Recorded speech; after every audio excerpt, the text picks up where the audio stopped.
Welcome to Comic Movie 10, where you get insight into everything comic book movies and television related in 10 minutes or less.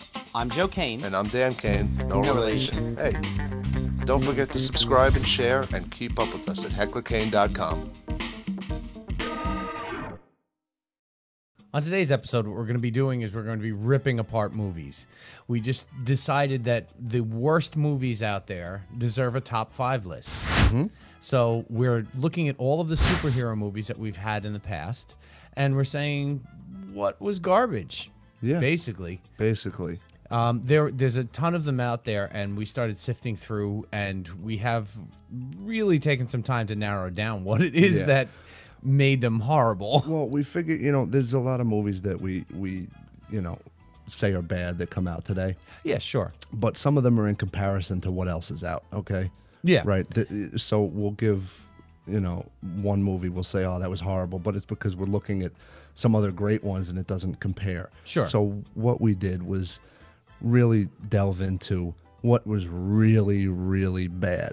Let's preface this with the fact that we don't like bashing movies. The filmmakers, they pour their hearts and souls into different movies, and they, everybody has this vision that, okay, this is going to be what it is. So in bashing the movies, it's kind of against our nature. But these were bad enough that we're going to bash them. We're going to bash them.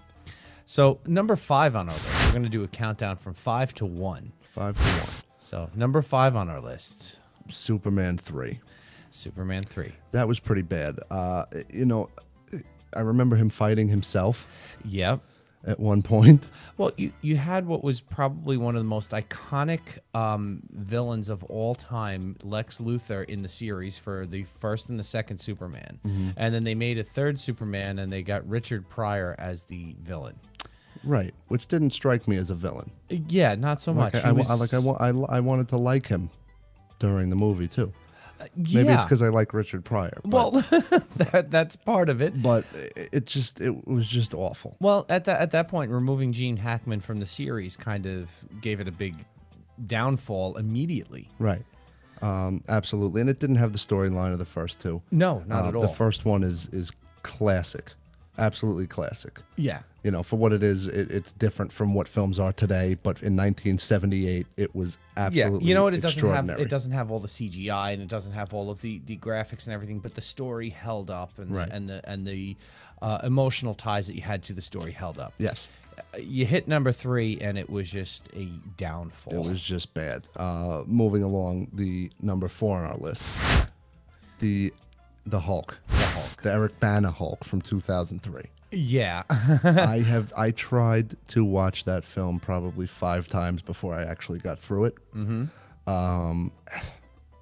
Not good. I couldn't get through it. It took me 4 or 5 times. Honestly, most comic book nerds and comic book guys will give almost anything a chance. Like, you'll sit through something and go, that wasn't great, but I watched it anyway. Right. The fact that it took you 5 times to actually get through the film says something in itself. Get through the film. The Hulk is one of my top 3 favorite superheroes. Sure, and it's that bad. Yeah. Eric Bana plays the part of Bruce Banner, and it's just really bad. It's bad. It was bad enough that several years later they just literally rebooted the whole thing. Right. It's a bad movie. So if you want a good bad movie to go see The Hulk. Yes, 2003. Yeah. Number 3 on our list. Number 3 on our list is Catwoman. Yeah. Played by Halle Berry. All right, which I must preface, Halle looked really good in that suit. Yes. There was a lot of sexual tension that was in that movie because of everything that was going on, and this was absolutely and utterly atrocious. Summed up in one particular scene that sticks out in my head was a basketball scene where she's playing basketball with one of the other characters, and I don't want to spoil it on anyone. But the dialogue was cheesy. Everything about this was cheesy. It felt like it was going nowhere, the whole film. Exactly. And they made a super heroine out of a Batman villain. who plays both sides of the fence historically. Sure. So that was Sure. that was acceptable. Yeah. But the film was not acceptable. Not in the least bit. No. Back to our list. We're moving on to number 2. Number 2 is Daredevil. Yeah. One of the guys that can arguably, I can't say the word. Help me out. Arguably. Thank you. Be one of the A-list actors. Well, he is an on the A-list list, actor. Yeah, he's and be someone that you would think would be a go-to guy for something like this at that time period when that was released. right. Coming out with something that was such trash. There's a scene between him and Elektra, the Daredevil and Elektra, where they're fighting on a playground for no reason whatsoever, and it's bad. It's bad. I can't say enough bad things about it, and the guy became Batman and has been marginally accepted as Batman. I don't like him as Batman. I do like him as Bruce Wayne. Okay, I'll give you that. Yeah. I didn't like him as Daredevil, Better as nor Matt Batman. Murdock, Better as Batman than nor anything to do Daredevil. with that movie. Yeah. You had Colin Farrell, who was just a bad villain. He was playing Bullseye, and there was nothing to him. His character was taken out because he was just bad.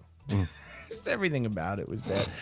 I think we can just go through this list and run through the list and go. Just say it was bad. It was bad. That's the phrase of the episode. Yeah. That was number 2. So we have before we do number 1, we have a handful of honorable mentions. Yeah. Yeah. One that stands out to me is Superman 4: Quest for Peace. Next on our honorable mention list is Steel. Green Lantern. Both of the Ghost Rider movies. Spiderman 3. Batman Forever. At number 1, we have Batman and Robin. Atrocious. Now, we might hate it so much because we love Batman and hate to see a bad Batman film, We're big Batman fans. but this was horrible, and every aspect of it was horrible. And the bad part is that George Clooney had the face, the chin, the look to be a good Batman. He has the acting chops. I Yeah. mean, everything was right about that pick to pick him. Mm-hmm. I would pick him again today, but as it showed for Batman Forever and now Batman and Robin, as we put it as our number 1, Joel Schumacher kind of tainted that whole series. Which is another reason why we hate it so much, because the 2 Tim Burton ones that started that off were were phenomenal. And they're all part of the same series. I mean, that's what it boils down to. Yes, they recast the lead Batman, and then they cast Arnold Schwarzenegger as Cool party. good buddy. It was the worst. Hey everyone, And that's another chill. thing. One of my favorite villains, Mr. Freeze. Yep. And that was the worst part of the film, is Oh. Arnold playing Mr. Freeze. Oh, absolutely. Like I said, you had the formula was there for a lot of possibilities to have been better, but it was just very, very bad. Yeah. Did we miss any on our list that you think are the worst or the best of the worst, I should say, for what you think is the worst of all-time superhero films? Let us know in the comments down below. Give us a tweet at Heckler Kane Inc. and let us know what you think. We love bringing you these episodes, and we need your help to keep them coming. Please don't forget to share and subscribe, and keep up with us at hecklerkane.com.